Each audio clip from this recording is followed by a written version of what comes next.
우리가 보이는 것에 성공의 어떠한 비법이 있다면 아마 모든 사람이 성공했을 거예요.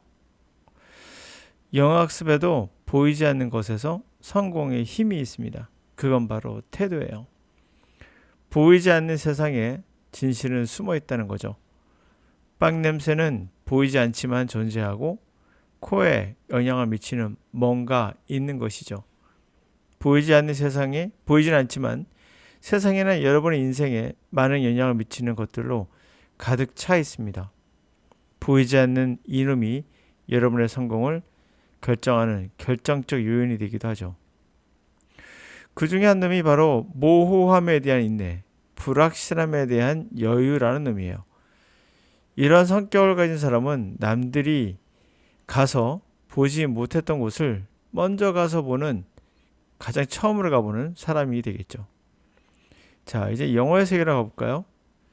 영어의 세계로 다시 돌아와 보면 모르는 단어가 나와도 불명확한 발음도 여유있게 받아내는 인내심 또는 허용심, 이런 것이 영어 습득에 중요한 보이지 않는 놈입니다.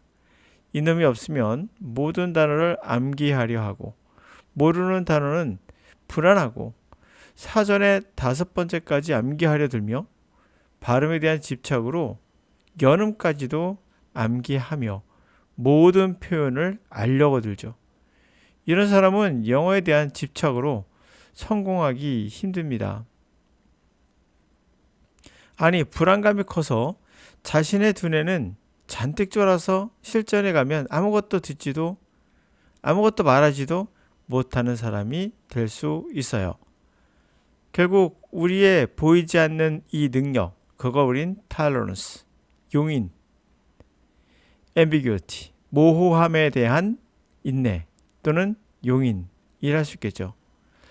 이것은 바로 how comfortable, 얼마나 편안하게 you are, 당신이 not being able to understand, 이해할 수 없을 때에도 every word, 당신이 see, 보거나 듣는 그런 모든 단어에 이해를 못해, 매 단어에. 그래도 편안한가, 얼마나 편안한가, 이게 바로 태도죠.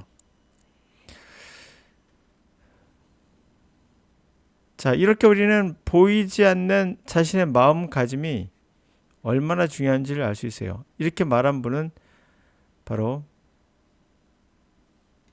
영어학과의 외국어 가르치는 교수님인 성함이 사라 뭐라던데 하여튼 그분입니다. 제 이름 써놨으니까요.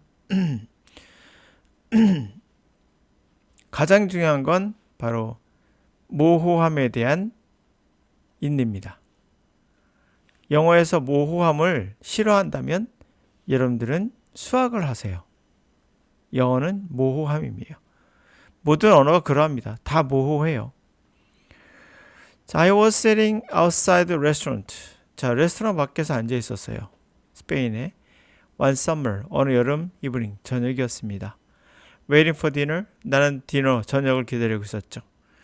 The aroma, the kitchen, 부엌의 그러한 향기가 excited my taste bud, 내 미각을 흥분시켰습니다. My future meal, 내 앞으로 올 그 식사가 was coming to me, 나에게 온 거죠. In the form of molecule, 분자의 형태로. Drifting through the air, 공중을 드리프트, 표류하듯이 떠다니다가 온 거예요. Too small, 너무나 작아서 for 내 눈에는 to see, 볼 수가 없죠. 그러나 detect my nose, 나의 코에 의해선 감지가 돼요. Ancient Greeks first, 최초로 고대 그리스인들은 came up with an idea, 그런 아이디어를 떠올랐어요. Atoms, 분자라는 거. This way, 이런 식으로 해서. The smell baking bread, 빵 굽는 것의 냄새는 suggestive to me, 나에게, 그들에게 이것을 제안한 거죠. Small particles bread, 조그만 빵 입자가 exist, 존재하는구나. Beyond vision, 보이지 않는 곳에. 그러니까 시야를 넘어서. The cycle weather, 날씨의 주기는 reinforced this idea, 이런 아이디어를 더 강화시켜줬죠. A puddle of the water, 물웅덩이 on the ground, 땅 위에 있는 gradually, 점차적으로 dry out, 말라나가죠. 그리고 disappear, 사라집니다. And then falls later as rain. 나중에 비로 떨어지죠. They reasoned that. 그들은 이렇게 추론한 거죠. There must be particles of water. 물 입자가 있구나. They are turned into stream. 증기가 되고 form cloud. 구름을 형성하고 fall to earth. 지구에 떨어지는. So that 그래서 the water is concerned. 물이 그대로 보존되고 있는 거죠. Even though 비록 the real particle 조그만 입자는 too small. 너무 작아서 to see. 보기 수는 없지만. My paella in Spain. 나의 그 스페인 파엘라는 had inspired me. 나에게 영감을 줬죠. 이거 음식이에요.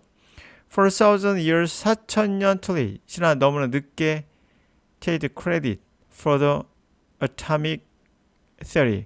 원자 이론에 대한 어떤 공을 가질 수 있는 걸 너무나 늦게 주었다. 이런 얘기 되겠죠. 보이지 않는 세상을 볼 수 있는 거 우리가 뭐라 합니까? 인사이트라고 그래요. 안을 들여다본다. 바로 통찰력이죠. 영어에 있어서는 통찰력이 있는 분이라면 잘 기억해 두셔야 돼요. 내가 어떻게 공부해 왔는가. 우리나라 학생들은 가장 싫어하는 게 바로 모호함이에요. 그것은 습관적으로 모호함을 싫어합니다. 인간들은. 원래 그렇죠. ambiguity.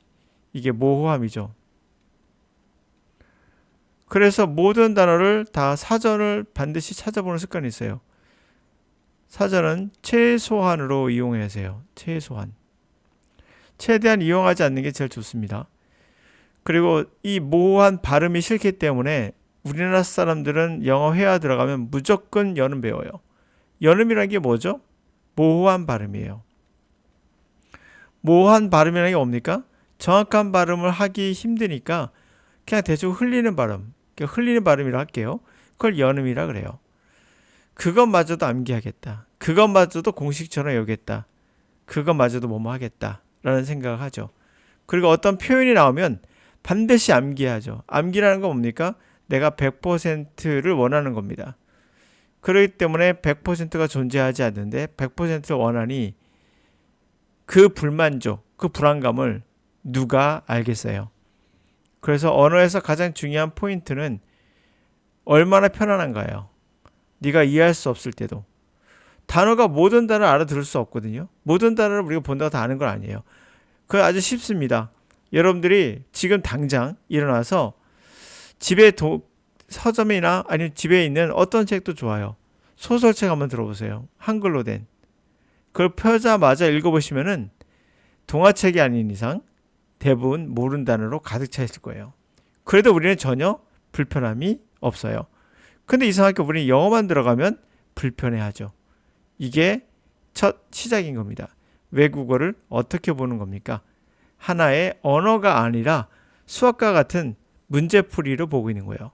그래서 이 태도가 보이지 않는 이 마음의 능력, 이게 제일 중요합니다. 그런 게 없기 때문에 여러분들은 겉으로 보이는 어떤 열심히 공부하는 모습, 그건 좋아요. 그러나 그것밖에 없는 거예요. 그것을 넘어서서 여러분의 뇌에게, 브레인에게 믿음을 줘야 돼요. 그가 할 수 있게끔. 그는 모든 것의 해결책을 갖고 있습니다. 여러분들에게 해결책이 없어요. 그에게 해결책이 있어요.